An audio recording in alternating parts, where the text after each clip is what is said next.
Okay, listen to this. Imagine you've got essential funds, right?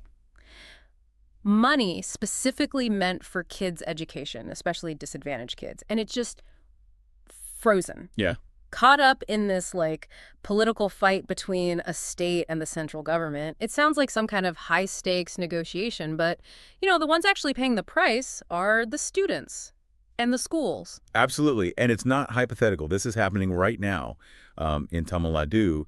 It involves a pretty significant chunk of education funding, the Union Ministry of Education, and actually something quite interesting just unfolded in the Madras High Court. Right. So our goal here in this deep dive is to really get under the hood of this thing. We want to understand what's at the heart of this funding fight, why it's happening now, and I guess what the real world impact is, especially for the kids, right? Their education is kind of hanging in the balance. Exactly. We need to unpack the sources, figure out what's really going on. Okay, so let's dive in. Where do we start? What's the absolute core issue here? So let's lay out the basics. At its heart, this is about money. A lot of money, actually. Yeah. Tamil Nadu is supposed to receive 2,151.59 crore from the center. Wow. This is funding under what's called the Samagra Shiksha Scheme, or SSS. It's like the big umbrella program for school education, covering everything from preschool right up to class 12. Okay, 2,151 crore. That's a massive number. That's not pocket change for anyone, and the center is just not sending it. Pretty much, yeah. The funds are being withheld, explicitly. Why? What's the reason they're giving for freezing funds meant for schools? Well, the center's been very direct about it. They've tied the release of these funds directly to Tamil Nadu implementing the National Education Policy 2020, the NEP. Ah, okay. The NEP. So that feels like the real flashpoint here. Why is Tamil Nadu digging its heels in? Why are they saying no to the NEP, or at least parts of it? What are their main objections? There are a few key ones, and they touch on things that are, really sensitive issues in the state. Probably the biggest one, certainly the most politically charged, is the three-language formula proposed in the NEP. Right. The idea that students learn 3 languages, 2 of them Indian languages. What's Tamil Nadu's problem with that specifically? They see it as a backdoor way to impose Hindi. Tamil Nadu has this very strong, long-standing language policy, goes back decades to 1968, a strict 2-language policy, just Tamil and English. Okay. So they feel that even if the center says, oh, it's optional, the reality on the ground, they argue, could easily end up making Hindi effectively mandatory. They even point to how central government schools within Tamil Nadu often operate. So it's this fundamental clash then. National policy versus a really strong state identity tied up with language. What else are they worried about in the NEP? Another big concern for them is the idea of introducing public exams much earlier. The NEP suggests having these exams for kids in grades 3, 5, and 8. Public exams for kids that young?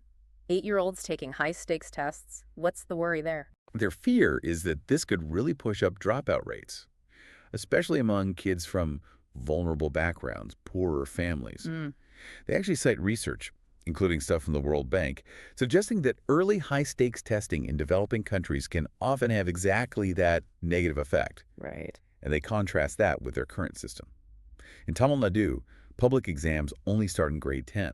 They argue that this system has been key to keeping enrollment high, especially for girls. They see it as a success story they don't want to mess with. That's really interesting, using their own track record, especially with girls' education, as a counter-argument. Any other major sticking points? Higher education, maybe? Yes, definitely. They're also wary about the push towards centralized college entrance exams. Okay, why is that? The fear is that a single national entrance exam system could put students from economically weaker sections at a serious disadvantage. The kids whose families can't afford expensive private coaching classes, which often become almost essential to crack those kinds of tests. And this isn't just some academic debate happening in policy papers, is it? It sounds very political. Oh, absolutely. It's a major political issue. The chief minister, M.K. Stalin, has been very vocal, very firm, saying they won't implement the NEP. He's made his stance crystal clear. Okay, so we have this massive funding need, the center blocking it because of the NEP, and Tamil Nadu pushing back hard on language exams. It feels like a complete deadlock. So how did the Madras High Court get involved? Right. This is where the story takes another turn, and it shines a light on a different part of the problem. Very recently, actually, on June 10th, the Madras High Court Justices G.R. Swaminathan and V. Lakshminarayan, they heard a public interest litigation, a PIL. A PIL. What prompted that? Why this specific case now? The PIL was filed by an activist, V. Eswarn. And the trigger was a delay, a really worrying delay in starting the admissions process under the Right to Education Act, the RTE Act, for the upcoming school year, 2025-26. Okay, RTE admissions. Yeah. The ones that get disadvantaged kids into private schools. How does that connect back to the big SSS funding freeze? It's a direct link. The state government basically told the court the reason for the delay in starting RTE admissions was, well, they couldn't guarantee they can pay the private schools back Pay them back for what? for taking in the RTE students. They said they couldn't make that commitment because they hadn't received the center's share of the money specifically meant for those reimbursements. Okay, let's just quickly zoom in on the RTE Act itself. Remind us, what does it do and how is it normally funded? Sure. So the Right to Education Act, which came in 2009, is a huge deal. It guarantees free and compulsory education for kids aged 6 to 14. And a key part of it is this mandate. Private schools have to reserve 25% of their entry-level seats for children from economically weaker sections and disadvantaged groups. Right, the 25% quota. And the government pays the schools for taking those kids. Exactly. The government is legally required to reimburse the private schools for the costs associated with educating those students. And the funding formula for that specific reimbursement is supposed to be split. 60% from the center, 40% from the state. Okay, 60-40 split. And the problem here is the center's 60% hasn't been coming through for RTE. Precisely. That's the nub of it for this specific PIL.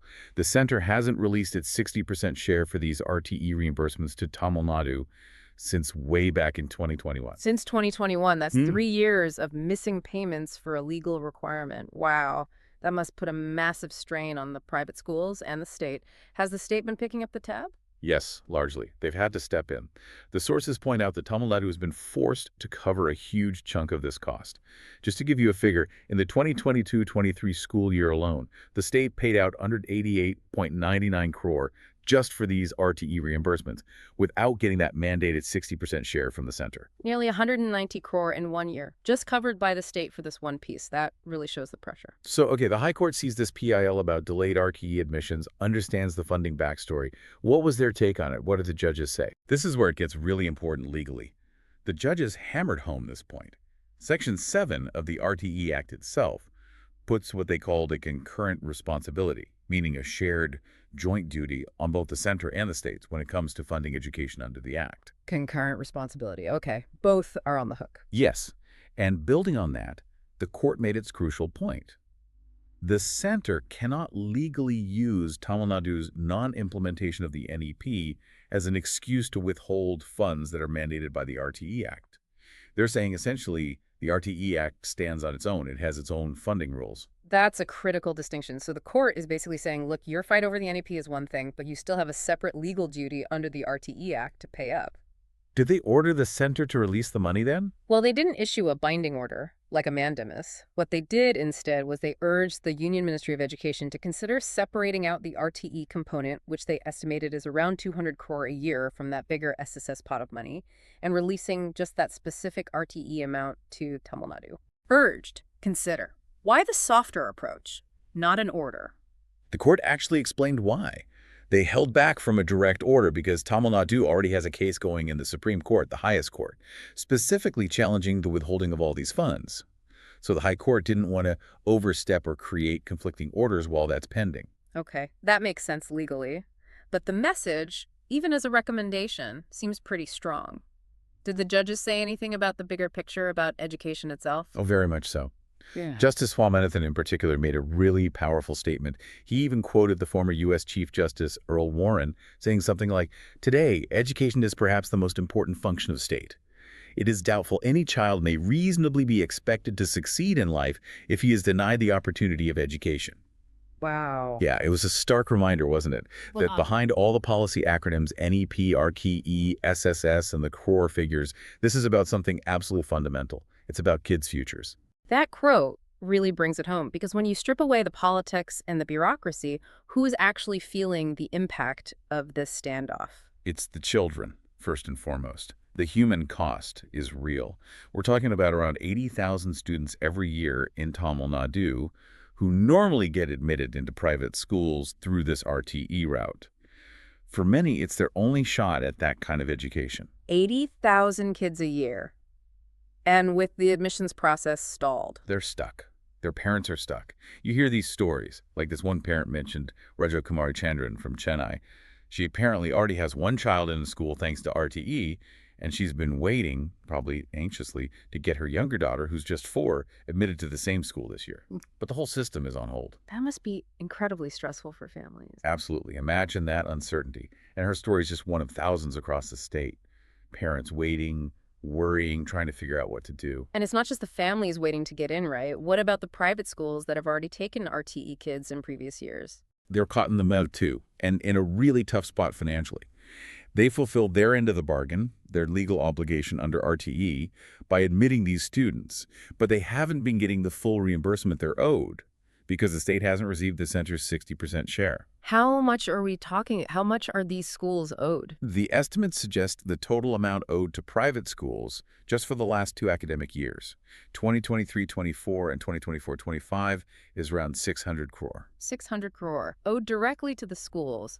How are they coping with that kind of shortfall? It puts enormous pressure on them. I mean, they have salaries to pay, operational costs, maintenance. Without that reimbursement, which is a significant chunk of money for many schools, they're really struggling. Some might be cutting corners, others might be facing serious financial distress. It ultimately impacts the quality of education they can provide. So the ripple effect is huge. Okay, we've heard Tamil Nadu's side, the court's legal perspective focusing on RTE. What's the center's argument? Why are they insisting on linking all the SSS funds, including the RTE part, to NEP implementation? Well, the center's position, which the Union Education Minister Dharmendra Pradhan stated pretty clearly back in February, is essentially no NEP implementation, no Samagra Shiksha funds, full stop. And how do they characterize Tamil Nadu's resistance? Do they just see it as political? That seems to be the view, yes. They tend to frame it as politically motivated opposition, suggesting the state government is prioritizing its own political agenda over adopting what the center sees as necessary educational reforms outlined in the NEP. And on that specific, really contentious point, the three-language formula. The center sticks to its line that it's meant to be optional, offering flexibility to states. But, as we heard, Tamil Nadu disputes that, pointing to the practical situation in central government institutions within the state where Hindi often features prominently, making the optional nature feel less real to them. It really does underline the different worlds these two sides seem to inhabit on this issue. So if we pull back now and look at the whole thing, what's the bigger picture here? What's this conflict really about, fundamentally? Fundamentally, you're seeing a major clash, aren't you? It's national policy goals, as represented by the NEP, hitting up against the state's assertion of its autonomy, its own educational history, and its specific priorities, especially around language and how kids are assessed. And education funding, this huge pot of money, is clearly being used as leverage in that tug-of-war between the center and the state. And the legal track is still very much active with the Supreme Court case pending? Exactly. The Madras High Court's observations were significant, particularly on the RTE point. But the main legal showdown is yet to come in the Supreme Court. Tamil Nadu isn't just asking for the RTE money. They're seeking the whole amount they claim is owed under SSS. That's 2,291 crore, plus interest for the delay. And while they wait for the Supreme Court, what's happening on the ground? Is the state just letting the system crumble? No, not at all. The information suggests the state government is actually digging deep into its own pockets to keep things running. They're reportedly spending something like 76 crore every month just to cover teacher salaries that fall under these central schemes. Wow, 76 crore a month. Yeah, plus around 400 crore per year covering those RTE reimbursements we talked about. All this while waiting for the center's share. It's obviously putting a significant strain on the state's own finances. That really highlights the state's commitment, or perhaps the corner they feel they're backed into. What happens if the Supreme Court does rule in favor of Tamil Nadu? What could the wider implications be? A ruling like that could be huge. If the Supreme Court says definitively that the center cannot withhold funds legally mandated under acts like RTE just because the state hasn't implemented a separate policy like the NEP, that would set a major precedent. How so? Well, it could really strengthen the hand of other states that also have reservations about the NEP. You hear about states like Kerala, Punjab, West Bengal having their own issues with it. It might limit the center's ability to use funding as a tool, as leverage, to push national policies onto unwilling states. It's probably fair to say, though, that the NEP itself isn't universally opposed, right? There are parts of it that people see value in. Oh, absolutely. That's important context. The NEP has many proposals that are widely seen as positive steps forward. Things like a bigger focus on early childhood care and education, integrating vocational training, pushing for more digital learning tools.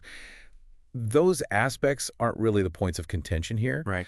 The real friction points, certainly in the Tamil Nadu context, are these specific issues: the language formula, the early public exams, the centralized entrance tests.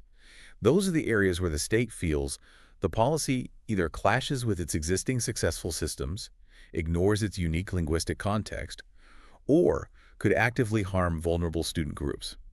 So bringing this all together for you listening, what's the main takeaway here? What should people understand about this whole complex situation? I think the core thing is that this isn't just an argument about money or a policy debate filled with acronyms like NEP and RTE. It's really a fundamental question about whether something as basic as a child's right to education can become conditional. Can it be held hostage, essentially, because of policy disagreements between governments? And the High Court's message seemed to cut right to that. It really did. That reminder from the court, using that powerful Earl Warren quote, hits the nail on the head. Education isn't supposed to be a bargaining chip. It's a fundamental right. It's a shared legal duty of both the center and the states. And it needs to be treated as such, shielded from these kinds of political or bureaucratic fights. So here's maybe the final thought for you to chew on. What does it really mean for a child's life, their future prospects, when their access to education, their fundamental right, gets tangled up in these larger battles about national policy versus state priorities? When the system designed to help them learn becomes a pawn in a political game, who really bears the cost when that happens? That's the uncomfortable question this whole situation forces us all to confront.